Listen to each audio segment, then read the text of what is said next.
Hello, hello, hello, coaches and leaders. I have Lauren Kaufman on with me, and I'm so excited. She's written a ton of really cool blogs. I'm excited to share that with you.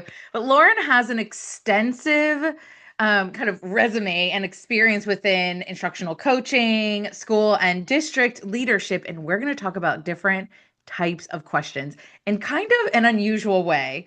So before we jump in, first of all, Lauren, I want to welcome you to the show. I'm really excited that you're here.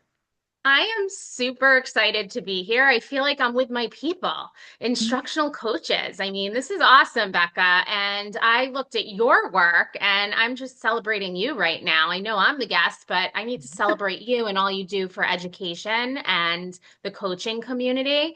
I think it's wonderful that you have a platform that speaks to that kind of work. So thank you so much for having me. Oh my gosh, that's such a surprise. Well, thank you. I appreciate that. Okay, so today, oh wait, before we jump in, actually, I'd just love you to share with everyone what do you do now and what have been your previous roles within education? Sure. The trajectory of my career has really been so beautiful. This is my 20th year in education, which is hard to believe. I started as a classroom teacher. I taught second and fifth grade for the Department of Education in New York City. Then I became a literacy specialist for elementary school and middle school.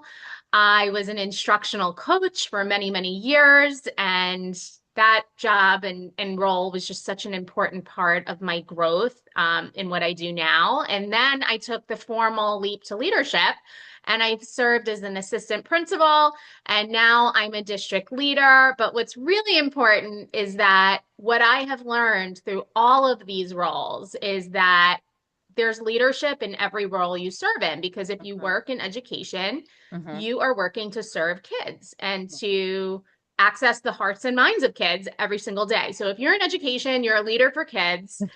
And I think bringing that coaching mindset, which I learned when I had come out of the four walls of my classroom, how to lead with a coaching mindset to my practice now has been really important and really impactful with the educators I work with on a daily basis.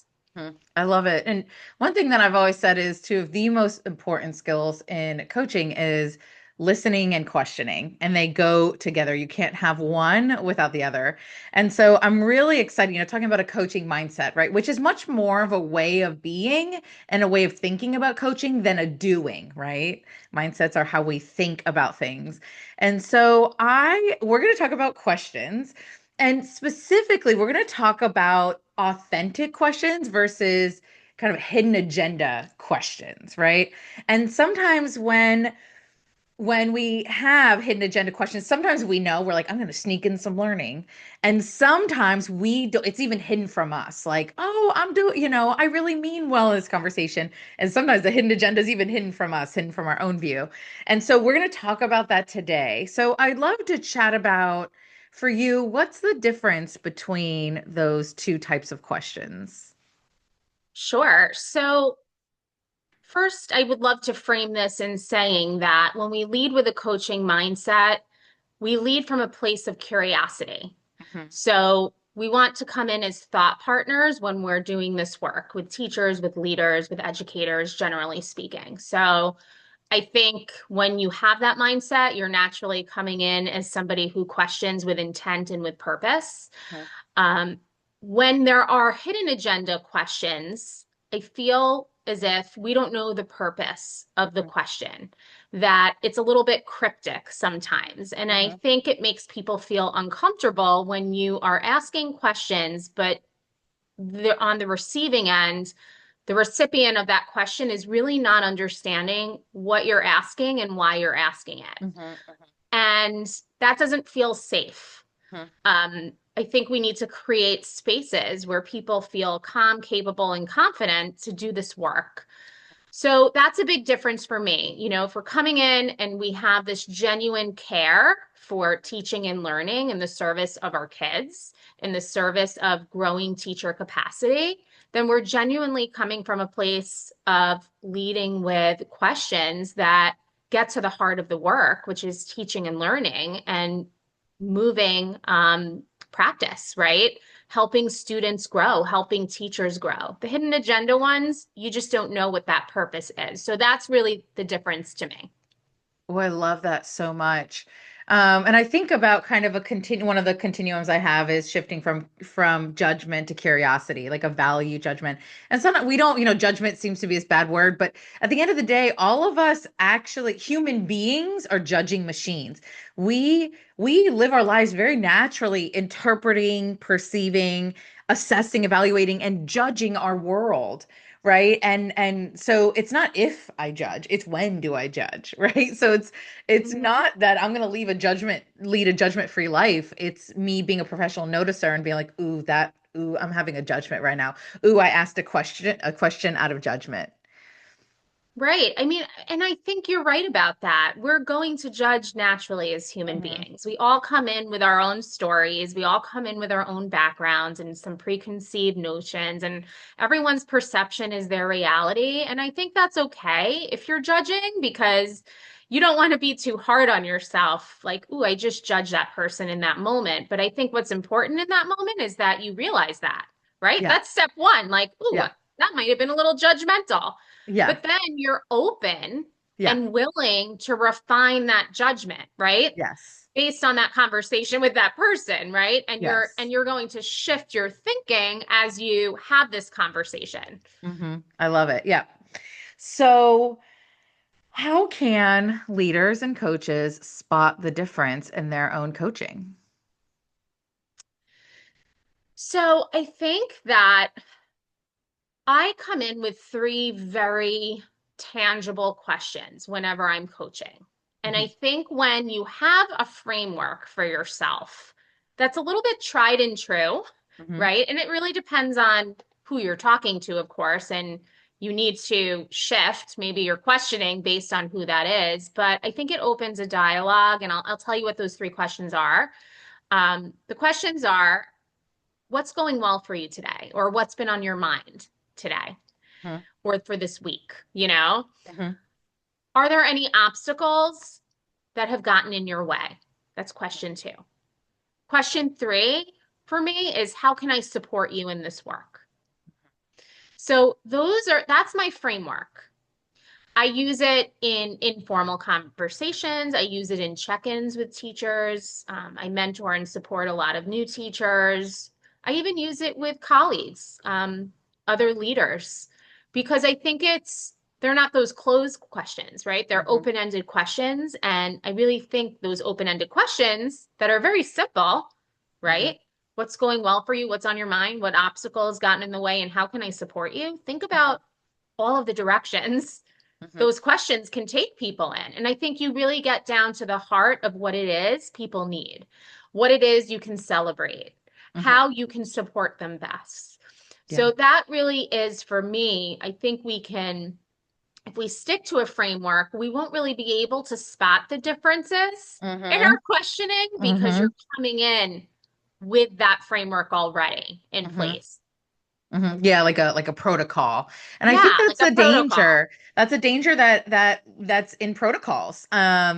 And I hold protocols real loosely. Like, do not put all your eggs in your protocol basket Mhm. because you will get frustrated because human beings cannot be reduced down to a list of questions. You can't. It takes listening, it takes connection, it takes understanding what's going on to ask the next question.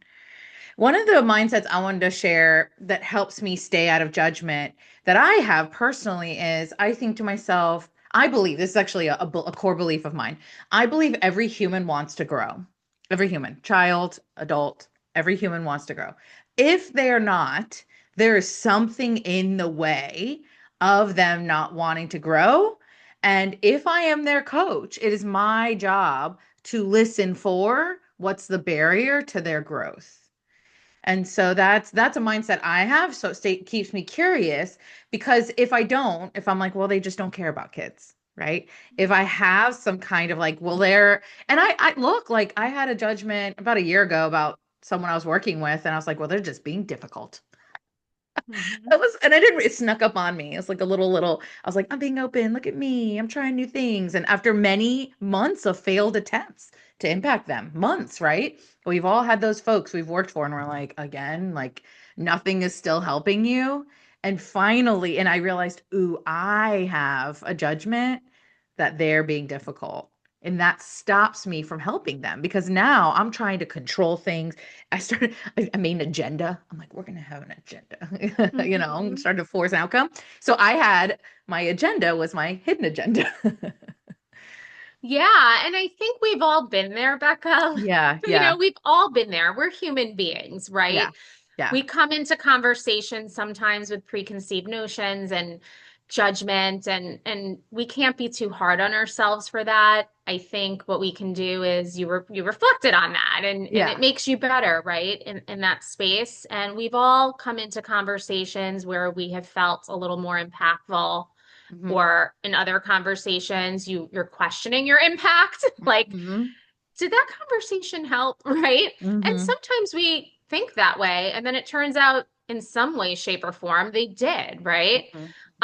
And I think what's worth mentioning here too is sometimes when you begin a conversation that's really open-ended and really curious, you're able to really peel back the layers of what someone's thinking. Hmm. And as you peel away the layers, you get to the heart of what it is Hmm. the need is, right? Hmm. So, why should we be firing questions at people, Hmm. right? If they're kind of limiting someone's thought process, right? Hmm. Because Hmm. direct questions are really like they narrow your focus a little bit. Yeah. But those open-ended questions and the way we respond to them Hmm. really allow us to unpack Hmm. what it is that's going on, right? And I also want to add this that I don't know that I wrote a blog actually this morning. My latest blog is around listening and the art of listening. And not every question that someone asks me or conversation someone has with me during this process requires a response. It certainly doesn't require a big emotional reaction, Hmm. right? Because sometimes when we react, that's our emotion, right? We're acting on emotion. We want to respond thoughtfully. But sometimes for me, during this act of questioning, Hmm. there are times I don't have answers right away when people are speaking back to me and I'm listening intently, I'm listening closely, and I'm formulating ideas in my head. And Hmm. sometimes I'll say, tell me more. Hmm. It doesn't always require an answer back from me. Or I'll even say to them, because I don't want to be cryptic, I'm listening to what you're telling me, and this is what I think you're telling me. And I don't have a response right now because I'm thinking about it deeply and I want to answer you with some intent. So if I don't have that answer in this conversation, I will circle back with you after I've thoughtfully thought it over, you know? Yeah. So, I think that's an absolutely like authentic, very real, valid response, especially for our processors out there. Some of us, mhm, I'm a think on your feet girl. I almost do better when I'm like, I'm kind of winging it and it's awesome. mhm, And some folks are processors. Like, I need a moment to sit and digest this. And I work with a district in Indiana, and half the coaches are processors, and half are let's do it yesterday people. And it's a mhm, really fun dynamic between the two when they need to make decisions as a whole group and to respect like both, right? mhm. Um, but I Yeah. love that you said that. Like at any moment as a coach, we actually don't have to have the answers. We can say, let me think about it and come back to you. Sure. And I think I live on a continuum of I want things done yesterday and I need to think about that and I'll Hmm. get to it tomorrow. It's Hmm. funny. Yeah. I think I used to be like, I want to get things done yesterday. Yeah. But now I feel like as I've evolved, in the many roles that I've served in, and Mm-hmm. again, leading with that coaching mindset, I realize if I react too quickly with certain things, Mm-hmm. then I'm just going to have to undo it anyway Mm-hmm. and do it over again Mm-hmm. or clarify my thinking again. Mm-hmm. So, I think with coaching too and questioning, people want to be heard. I Mm-hmm. know I want to be heard if I have something on my mind. So it's not just me, being the coach in this situation. There's conversations I'm having with colleagues where I want that reciprocity. I would love for them to ask me these thoughtful questions too, because Mm-hmm. I want them to be open Mm-hmm. to my thinking, right? So there's reciprocity in this questioning process, right? That I'm not just coming in as your coach or leader, wanting to get information from you, but please, open up the dialogue with me. What questions do you have for me so that this is more conversational and it's not an interview, Yeah, right? that's exactly it. Yeah. Especially during like the pre-observation conversations, which I love the observation process because I brought such a coaching mindset to that process too. I come in really as a thought partner. That some of the best lessons I've seen and the best growth from our teachers is when we keep that dialogue open and it doesn't just stop after the observation ends, after that post observation, but we continue the conversation. Like nothing makes me, I had a teacher the other day that was like, remember when we talked about those gallery walks and we talked about, building thinking classrooms last year and digital versus non-digital experiences for kids? Well, I brought that all into my practice because for me, for teachers, if we're truly coaching teachers, we're not coaching them for the moment.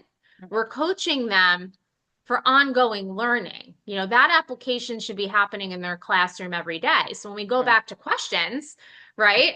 Those questions are going to continuously guide the practice, Mm-hmm. not just in that moment, but consistently. Yeah, that's exactly it.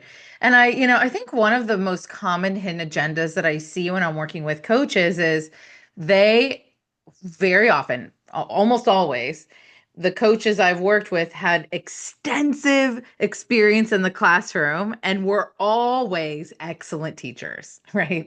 And so they bring their beautiful knowledge, right? They're coming in so, just packed full of like successful stories, successful instruction.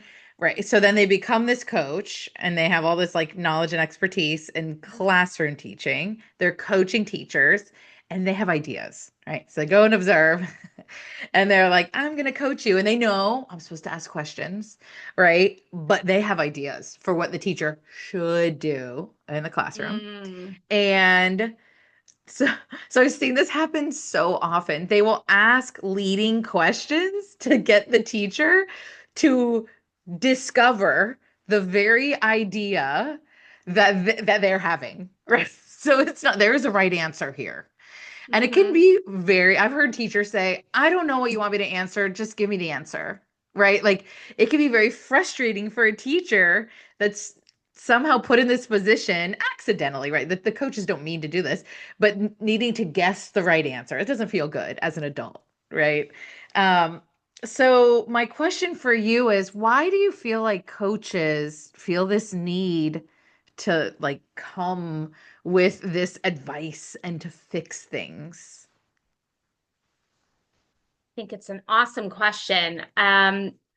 So I think it's very eye-opening for coaches when they come outside of their classrooms, the four walls of their classrooms, because within those four walls, their magic is happening, right? Hmm. That's Hmm. their magic. Hmm.